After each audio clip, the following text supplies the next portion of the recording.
إذا أراد الله يعني لعبد شيء فلا ما كاش لي يقف أمامك، يعني ومنا من عند الله. يعني الإنسان يعني ما هو يتفاجأ الإنسان بعض الأحيان، يعني فقط يقول كيفاش وعلاش. يعني ولكن لما يتذكر أنه في رب سبحانه وتعالى كامل، يعني إذا أراد شيئا أن يقول له كن فيكون فيرتاح القلب. يعني البنات أربعة والذكور ثلاثة، يعني من أول يعني بذر أول من شأنا، بداية من يعني محمد أخي الأكبر إلى البنات أو الذكور، يعني كان يربينا على القرآن.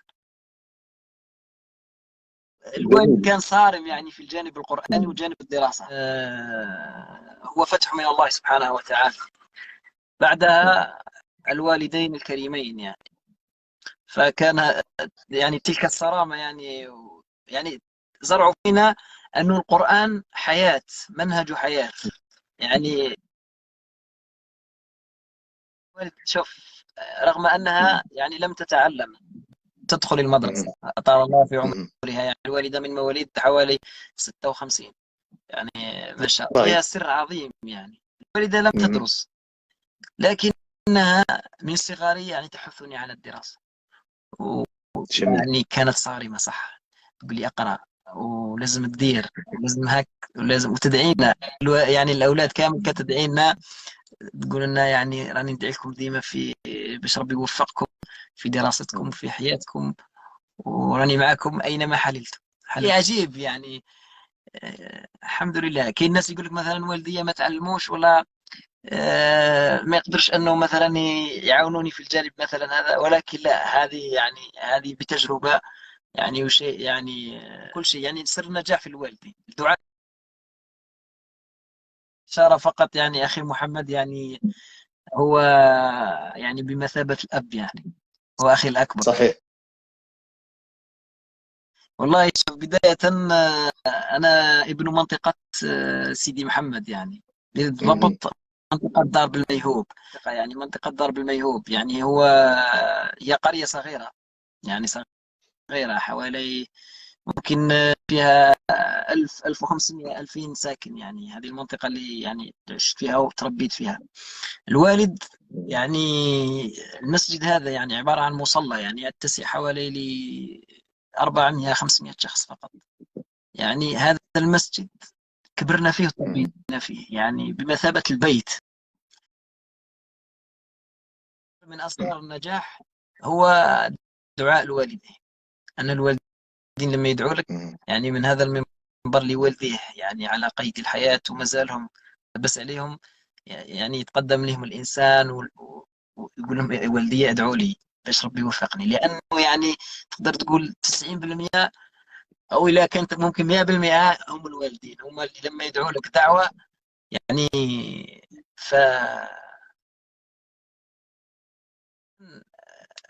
تكون عنده مثلا موهبة، مثلا ربي يهب لك مثلا موهبة بالصوت الجميل، يعني انت ما تقولش مثلا نلهب امور اخرى وهذه الموهبه، يعني مارس الموهبه نتاعك ومارس الامور الاخرى، يعني ما تدفنش الموهبه نتاعك. يعني من هذا المنبر يعني نوصوا جميع الوالدين، يعني الابن لما يكون صغير يعني تكون صارم عليه، يعني يعني يقول لك التعليم في الصغر كالنقش في الحجر، يعني تبقى له صحيح. مهما يروح هاك وهاك يبقى له في راسه انه القران حاجه معظمه، يعني ويسير في هذاك المجال. شيخ محمد يعني لا أحد يجاريه، يعني من ناحية الضبط يعني هو ما شاء الله. يعني هو الشيخ محمد يعني العدو. من الجوانب يعني كاملة، سواء في الحساب يعني هو لا أحد يجاريه في العالم. تقدر تقول أنك تمارسه في حياتك، يعني مش مثلا لازم نخصص وقت للقرآن، أو مثلا لازم ساعة معينة للقرآن. يعني مثلا أنك تصوم في السيارة راك في القرآن، يعني تقرأ في القرآن راك مثلا ما باليش تمارس في الرياضة راك في القرآن، يعني هكذا، ولا القرآن يعني يمشي معاك. في صغري كنت يعني قبل أني مثلا ممكن 5 سنوات أو ما شابه، يعني الوالد يحب يسمع الشيخ عبد الباسط عبد الصمد من التأثير. يعني الشيخ عبد الباسط عبد الصمد يعني صوت من السماء يعني، ما شاء الله. لما الوالد نشوفه يعني يقرأ بالصوت، يعني حاول يقلد الشيخ عبد الباسط عبد الصمد. أخي الحاج يعني ثاني عنده صوت ما شاء الله. تسمع يعني لما تسمعها ولا تكون معاه، كلهم يعني يهتمون بهذا الجانب يعني. حاليا والله شوف، يعني من ناحية أني يعني أنشط في مواقع التواصل الاجتماعي، يعني هذه مقصودة يعني جميل. نزاحم أهل الفسق، أنه في شباب يعني هم على الطريق، يعني وهم يعني يهتمون بالقرآن والجانب الديني. يعني لأن أغلبية الشباب يعني يتجهون إلى الجانب الآخر. نجدهم الآن في التيك توك وفي مواقع يعني أخرى. الشباب يعني ينظر إلى الشهرة أو إلى مثلا أنه يشوف يعني من الجانب الآخر فقط. الوالد لما أول مسجد حكمه كان يدرس يعني الطلبة هناك في سنة 1984. هذه أول جميل. بدايات لي. ثم يعني جاءته يعني الترسيم الرسمي يعني في 1988. يعني من هذاك الوقت إلى يومنا هذا هو إمام بذلك المسجد.